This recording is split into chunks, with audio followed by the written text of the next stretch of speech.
Good morning, we are Group 1. My name is Jaime Alcantara. Our report for today is all about jurisdiction.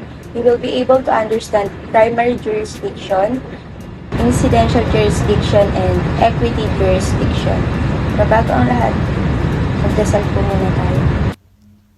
Let's bow our head and feel the presence of the Lord. Lord, maraming salamat po sa araw na ito at kami binigyan mo ng panibagong buhay.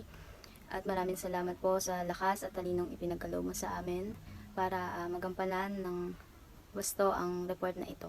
Lord, gabayan niyo po ang aming pamilya, ang aming mga kaklase at ang aming mga guro. Bigyan niyo po sila ng tatag at malawak na kaisipan upang mapagtanggubayan po ang taong ito at sa susunod na taon ay makapagtapos ng matiwasay. Maraming salamat po, Lord. Gabayan niyo po kami sa mga araw at sa bawat tatahakin naming landas. Lord, ibinibigay po namin sa iyo ang lahat. Maraming salamat po sa mga biyaya na ipinagkaloob niyo sa amin. Maraming salamat po sa mga pagsubok na inyong binibigay at alam namin na ito ang magiging dahilan upang kami tumatag. Patawarin niyo po kami sa aming mga kasalanan. Salamat po at patnubayan niyo po kami sa lahat. Amen. In the name of the Father, the Son, the Holy Spirit. Amen. What is jurisdiction? Jurisdiction is a fundamental concept in the legal system that determines which court or legal entity has the authority to hear and decide on legal matters. It establishes the boundaries within which a court can exercise its power and make rulings. Ang jurisdiction daw po ay tumutukoy sa otoridad o kapangyarihan ng isang hukuman kung saan o sino ang legal na dapat magpasya at makinig sa mga legal na usapin o kaso. Ito ang nagtatakda kung alin hukuman ang mga may karapatan na pangasiwaan ang particular na kaso batay sa mga kadahilanan tulad ng paksa, geographical na lokasyon o mga individual na sangkot. Ang jurisdiction ay mahalaga sa legal sistema upang matiyak na ang mga kaso ay napapakinggan at nalulutas ng angkop na hukuman o otoridad. Ito ang nagtatakda ng mga hangganan kung saan ang isang hukuman ay maaaring gamitin ang kanyang kapangyarihan at maglabas ng mga desisyon. Ang jurisdiction ay nagtatakda ng mga limitasyon sa kapangyarihan ng hukuman. Halimbawa, kung ang isang kaso ay naganap sa isang particular na lugar, ang hukuman na may jurisdiction sa lugar na iyon ang dapat na magpasya sa kaso. Sa madaling salita, ito ang nagbibigay direksyon kung saan, kailan at paano dapat tingin at kasabahin ang isang kaso. O, halimbawa, isipin natin na ang isang kaso ay naganap sa Pilipinas. Ang isang tao ay inakusahan ng pagnanakaw. Ang jurisdiction sa kaso na ito ay magtatakda kung alin hukuman ang may otoridad na makinig at magpasya sa usapin. Kung ang pagnanakaw ay nangyari sa loob ng jurisdiction ng isang tiyak na lungsod o munisipalidad, ang lokal na hukuman sa lugar na yun ang magkakaroon ng jurisdiction sa amin. So, ngayon pa man, kung ang pagnanakaw ay kasama sa iba't ibang jurisdiction o may mataas o may malaking epekto sa pambansang seguridad, maaaring saklaw ito ng jurisdiction ng mas mataas na hukuman tulad ng regional o pambansang hukuman. Ang jurisdiction ay nagtitiyak na ang mga kaso ay hinaharap ng angkop na hukuman o otoridad at nagbibigay ng isang balangkas para sa legal na sistema upang maipatupad ang katarungan ng epektibo at defense. Primary jurisdiction refers to the authority given to a specific administrative body or agency to address and decide on certain matters before they are brought to court. This type of jurisdiction recognizes the expertise and specialized knowledge of administrative bodies in specific areas. It allows them to make initial determinations or provide guidance on matters within their jurisdiction. If the case remains unresolved or requires further legal actions, it may then proceed to the court system. Ito ay tumutukoy sa kapangyarihan ng mga espesyalisadong ahensya o hukuman na unang makinig at magpasya sa tiyak na uri ng mga kaso. Ito ay nagpapahalaga sa pagtitiyak na ang mga kaso ay haharapin at papasyahan ng mga espesyalisadong ahensya o hukuman na may kaalaman sa partikular na larangan sa mga tanyag na kaso tulad ng Securities and Exchange Commissions versus Court of Appeals, Energy Regulatory Commissions versus National Telecommunications Commission, National Telecommunication Commissions and Land Transportation Franchising, and Regulatory Boarding ng mga hukuman. Ang primary jurisdiction ng mga espesyalisadong ahensya sa pagresolba ng mga usapin sa loob ng mga korporasyon, regulasyon ng enerhiya at mga prangkisa sa transportasyon.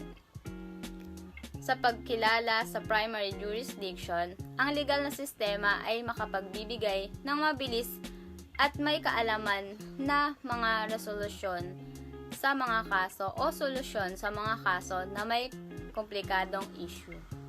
Examples of primary jurisdiction includes National Telecommunication Commission or NTC in the Philippines for telecommunication disputes, Environmental Protection Agency EPA in the United States for environmental regulations. In this part po, we are going to dive into another legal concept which is quite interesting. Ito po yung incidental jurisdiction. So, ano nga ba ang incidental jurisdiction? Incidental jurisdiction ay isang term na ginagamit sa batas, lalo na sa international adjudication. Ito ay naglalarawan sa dalawang magkaugnay na konsepto. Ang una ay ang jurisdiction ng isang international adjudicatory body na mag-conduct ng incidental proceedings. Ito ay maaaring mga interim measures o preliminary objections. So, ano nga ba yung tinatawag na interim measure o preliminary objection? Ang interim measure o pansamantalang hakbang sa Tagalog ay isang legal na aksyon na ginagawa habang ang pangunahing kaso ay hindi pa natatapos. Halimbawa nito ay ang pagbibigay daan sa isa sa mga partido na manatili sa property habang ang kaso ng pag-aari ay hindi pa natatapos. Ito ay nagbibigay proteksyon sa mga partido habang naghihintay ng panghuling desisyon mula sa korte. Samantala, ang preliminary objection o paunang pagtutol sa Tagalog ay isang legal na hakbang na ginagawa sa simula ng isang kaso. Ito ay isang paraan para tutulan ng isang kaso bago pa man ito magsimula ng tuluyan. Halimbawa, ang isang partido ay maaaring mag-file ng preliminary objection kung sa tingin nila ay hindi may kapangyarihan ng korte na dinggin ang kaso o kung ang kaso ay hindi naaayon sa tamang proseso. Interim measure at preliminary objection ay parehas na mahalagang proseso o bahagi ng legal na proseso na nagbibigay ng proteksyon sa mga karapatan ng mga partido sa isang kaso. Ang pangalawang concept naman ay medyo mas complex. Ito ay nangyayari kapag ang isang adjudicatory body ay may jurisdiction sa isang issue, pero ang pag-exercise ng jurisdiction na iyon ay magiging sanhi ng pag-exercise ng jurisdiction sa iba pang issue. Bago tayo mag-dive in sa mga examples ng concept na ito, let us know muna kung ano nga ba yung tinatawag na adjudicatory body. Sila yung official na nagde-decide para sa conflict o problema. Sa atin, dito sa Pilipinas, ito ay kinabibilangan ng judiciary, which is Supreme Court, Court of Appeals, Regional or Municipal Trial Courts, pati na rin ang barangay. Meron din tayong mga regulatory boards na silang nagsasakatuparan ng batas, depende sa kanilang profession. Halimbawa, sabihin natin na sa isang international court, sila yung magde-decide sa isang trade dispute sa pagitan ng dalawang bansa. Sa proceedings, may lumabas na issue tungkol sa human rights violations. Ngayon, ang court ay may primary jurisdiction sa mga trade issues. Pero dahil ang human rights issue ay mahalaga sa pag-resolve ng trade dispute, maaaring mag-exercise ang court ng incidental jurisdiction para ma-address ito. Isang halimbawa naman ng incidental jurisdiction sa Pilipinas ay ang kaso ng General Register number 203371, which is Lopez versus Bangko Sentral ng Pilipinas or BSP. Sa kaso na ito, ang pangunahing issue ay ang validity ng pagtalaga ng isang official sa bangko. Gayunpaman, sa proseso ng pagdinig, lumitaw ang isa pang issue tungkol sa jurisdiction ng BSP na magregula ng mga operasyon ng bangko. Kilala ng korte na ang BSP bilang regulatory board sa pagsasakatuparan ng mga batas para sa mga bangko sa Pilipinas. Kinilala ng court na merong incidental jurisdiction sa mga usapin na may kaugnay sa mga operasyon ng bangko at pagsunod sa mga regulation ng bangko. Bagamat ang primary issue is yung pagtatalaga ng official dun sa BSP, ginamit ng korte ang incidental jurisdiction upang matukoy ang pagiging valid ng mga operasyon ng bangko at ang otoridad ng BSP na mag-regulate nito. So, ang kaso na ito ay nagpapakita kung paano ang incidental jurisdiction ay nagbibigay daan sa korte na tukuyin at magpasya sa mga kaugnay na usapin na lumalabas sa proseso ng pangunahing alitan o yung primary jurisdiction.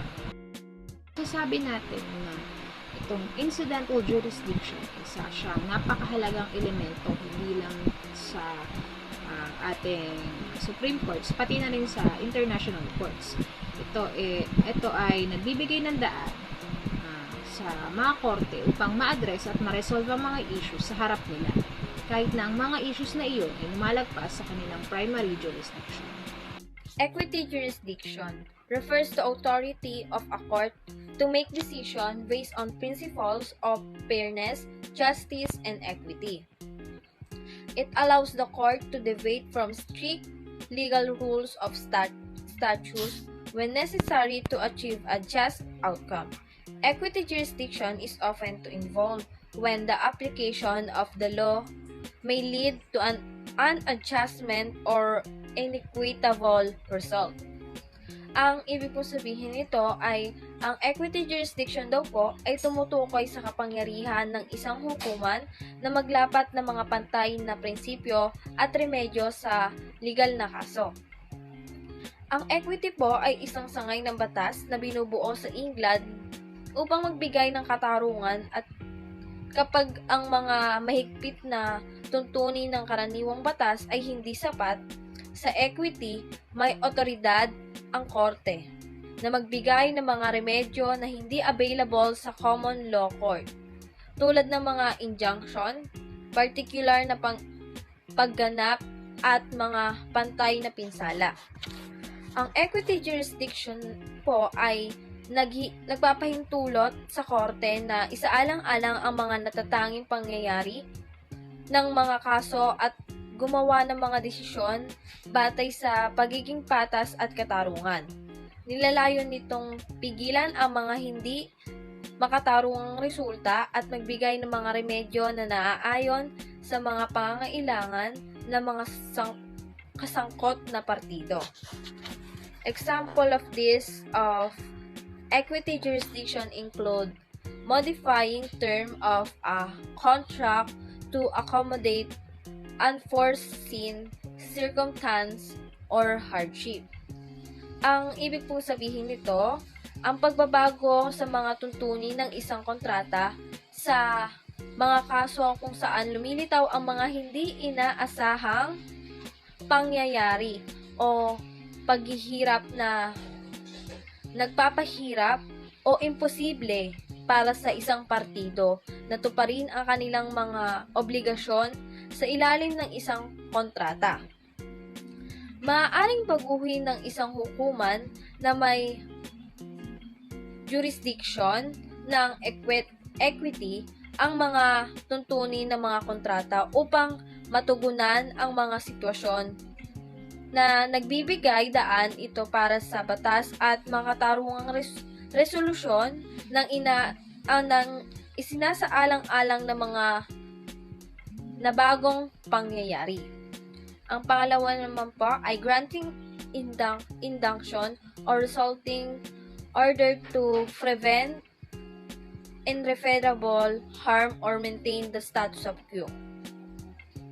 Ang ibig sabihin po nito ay ang pagbibigay ng mga injunction or restraining order po pala sa mga sitwasyon kung saan kailangan ng agarang aksyon para maiwasan ang hindi maibabalik na pinsala o mapanatili ang status quo ang isang hukuman na may equity jurisdiction ay maaaring magbigay ng isang injunction or restraining order.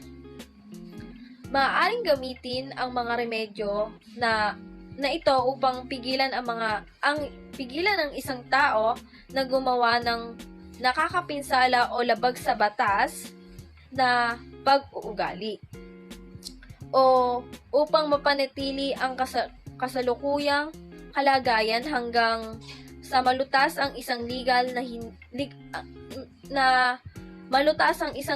na hindi pagkakaunawaan. Yun lang po. Thank you.